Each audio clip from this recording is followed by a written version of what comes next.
इसके बाद अब यूरोप के बैंकिंग सिस्टम पर भी संकट खड़ा हो गया है। सिलिकॉन वैली बैंक के बाद अब क्रेडिट स्विस के भी डूबने का खतरा है।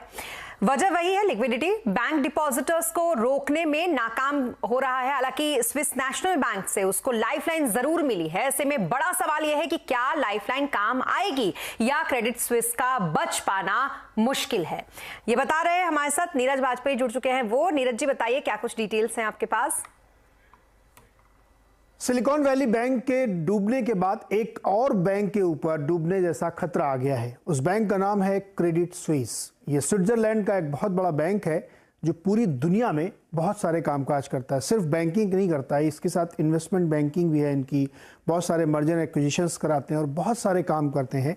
मल्टीनेशनल बैंक है ये और टू बिग टू फेल की कैटेगरी में आता है। लेकिन अब ये शायद फेल होने की कगार पे खड़ा है।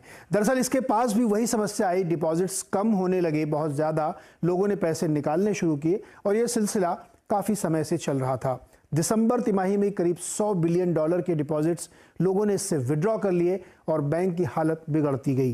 लेकिन कल ट्रिगर तब हुआ जब सऊदी नेशनल बैंक, इस बैंक के एक इन्वेस्टर ने कहा कि वो आगे अब कोई वित्तीय मदद इसकी नहीं करेगा क्योंकि रेगुलेटरी हर्डल हैं, अब उसके लिए बंदिशें हैं। इस खबर के बाद बहुत तेज़ी से बैंक के शेयर में गिरावट आई और बहुत सारे लोग और डिपॉजिट इसमें से निकालने के लिए तैयार हुए और इसका असर पूरे यूरोपीय बाज़ारों में हुआ।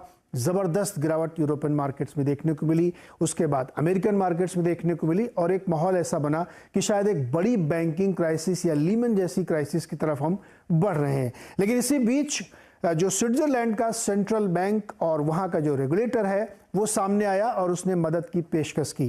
उन्होंने कहा कि $54 बिलियन की क्रेडिट लाइन हम देते हैं जिससे जो डिपॉजिटर्स हैं उनकी मदद की जाए और उनका पैसा सेव किया जाए। तो ये क्रेडिट लाइन मिलने की वजह से फिलहाल इसमें कोई बड़ी दिक्कत आती हुई नहीं दिख रही। डिफॉल्ट जैसा खतरा टल गया है, खत्म नहीं हुआ है, क्योंकि ये पैसा एक उधार का पैसा है जो सेंट्रल बैंक उसको देगा और ओवर द पीरियड इसका एडजस्टमेंट करना होगा।